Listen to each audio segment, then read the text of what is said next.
ubu ngubu turamutse itorero risenga kandi mu mibereho y'abizera buri wese akemera amahame ya Bibiliya no mu mwuka w'ubuhanuzi nk'uko ari, ntabwo twaba ari icyumweru akarengane kataratangira.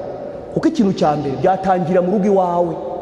Niba umugore yakiriye umurimo w'Umwuka Muziranenge wo guhindura umutima we, umugabo atabyakiriye, ntabwo bamara n'icyumweru bakibana mu mahoro. Mu gitabo cy'intambara ikomeye icyiciro cya 30 cyitwa urwango hagati y'umuntu na Satani, handitsemo amagambo avuga ngo abana b'Imana n'abana ba Satani ntibashobora guhuza na rimwe.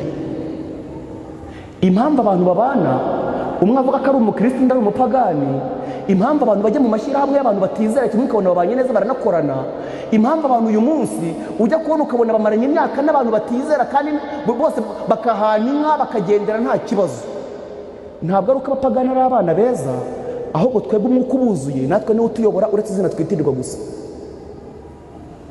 Ibi bintu Yesu yaravuze ngo umwanzi w'umuntu azaba mu rugo rwe, none abo bantu bategereje akarengane ngo kazaturuka i Vatikani. None se ko umugambi wa Satani uri kugerwaho uragira ngo akurenganye ahereye kuki? Ahubwo ko ari uzarenganya abandi. Ubu butumwa Imana twoherereje muzabwisomere kuri paji ya 212 muri cyo gitabo cy'inyandiko z'ibanze, namwe mbasigira umwanya wo kwiga no gutekereza. Muzabwisomere, ni ubutumwa bwandikiwe itorero ry'i Laodikiya. Baranditse ngo ubwo butumwa buzatera umuntu wese wabwakiye kwihana no kwerereza ukuri nk'uko kuri, ariko ngo abantu bazabwakira by'ukuri. Hari bamwe bazabwakira ngo abandi babwange kandi baburwanye. Barandika ngo icyo nicyo kizatera ishungura mu itorero. Ishungura mu itorero rizaturuka imbere muri ryo, ntabwo rizaturuka i Vatikani.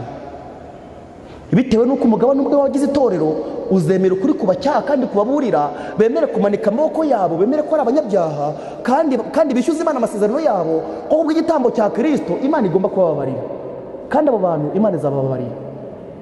Abandi bazavuga ko ibyo ari ubwaka no gukabya, bazavuga ko ibyo bigamije guteza akaga itorero, ko rituma isi irwanya itorero, maze bo ubwabo bakora inama bafata ingamba zo kubarwanya batarihawe na Papa, barihawe na Satani uyobora imibereho yabo.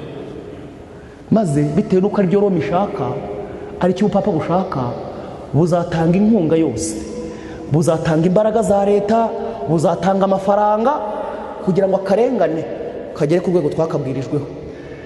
Abarwayi bari gukizwa, abadayimoni bagacyahwa bakirukanwa, kandi itorero ryari kubira inyambaraga, ndetse abanzi baryo bakaritinya. Niba muzi ukuntu abafarisayo batinyaga Yesu kandi bamwanga, niba muzi ukuntu Roma yatinyaga Martin Luther kandi mwanga, n'uyu munsi niko bimeze. Abafarisayo mwabise mubifuzwe byose bishe Yesu, ariko igihe yari amaze gupfa batakimufite, bitewe n'imibereho myiza yari yarabayeho, bitewe n'ukuntu abantu bari banyuzwe n'imico ye myiza n'ubugwaneza bwe, akabakiriza abarwayi, abashonje akabagaburira, akabitaho abereka urukundo rw'Imana. Aya magambo y'ibifuzwe byose mwarayasomye. Yesu amaze gupfa, abantu bavuye imihanda yose bazanye abarwayi, bazanye abafite ibibazo, baza basanga abatambyi n'abafarisayo, barababwira batumva rero muri abayobozi n'ibyo mufite icyubahiro, ibyo ni akazi kanyu, twe turashaka ikintu kimwe gusa, turashaka Yesu.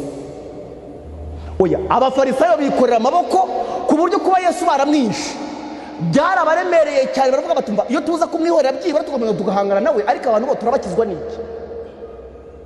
Ubu nimubona yuko abantu banga ubutumwa bubacyaha, nimubona yuko abantu ndetse bakora n'amanama bakavuga bati nyamuneka ibi bintu byo gukabya mureka tubihagarike. Ibi bintu bazabihagarika kandi bizemera, ariko nyuma yaho bazifuza kubigarura, ariko ntawe uzabibona. Ibi bintu ndabibabwiye, ibi bintu bizabaho, nta nubwo ari kera. Abantu muzabitorera ubutumwa bucyaha abantu kandi bakavuga ibyaha ku karubanda, ubutumwa buvuga Roma bukavuga n'imigambi yayo buhagarare, abantu babwirwa ubutumwa bw'amahoro, kandi none icyo bashakaga bakigereho.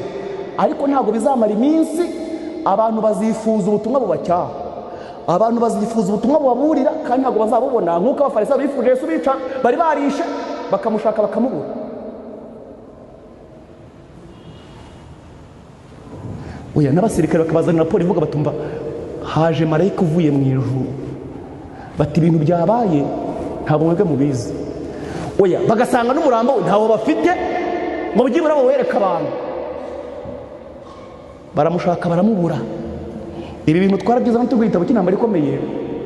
Martin Luther ubwo yaburaga mu buryo butazwi, aya magambo twarayize cyerekana mutayibuka. Roma abantu barayisanze, abaturage bashaka kwivumbagatanya, abapadiri bose basigaye batumva iyo twari tugize Imana tukamenya aho ari noneho twajya kumuzana, ariko tugakira umujinya w'aba bantu. N'uyu munsi niko bizagendekera abantu.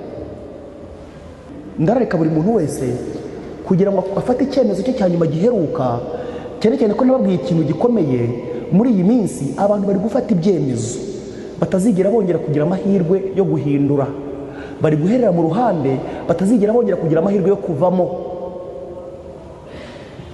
kuko yaba ari Imana iri gukomeza bari mu ruhande rwayo cyane, ikabaha imbaraga kugeza ku rwego bazabasha kuba mu isi. Kristo yaravuye ahera cyane kandi bakora icyaha, kandi Satani nawe ari guha imbaraga ze nyinshi cyane abantu bamuyobotse, babishaka batabishaka. Ari kubaha imbaraga nyinshi cyane n'ibyo bakeneye byose, ku buryo uruhande rwa Satani batazabasha kuruvamo. Niyo mpamvu ninginga abantu, niba warakozwe ku mutima, niba urumvise ari n'ubwoba bwonyine ugize ukumva urikanze bitaheruka kukubaho, ufatireho, kuko n'abantu bake muri iyi minsi bari kumva iryo jwi ribakomanga mu mitima yabo.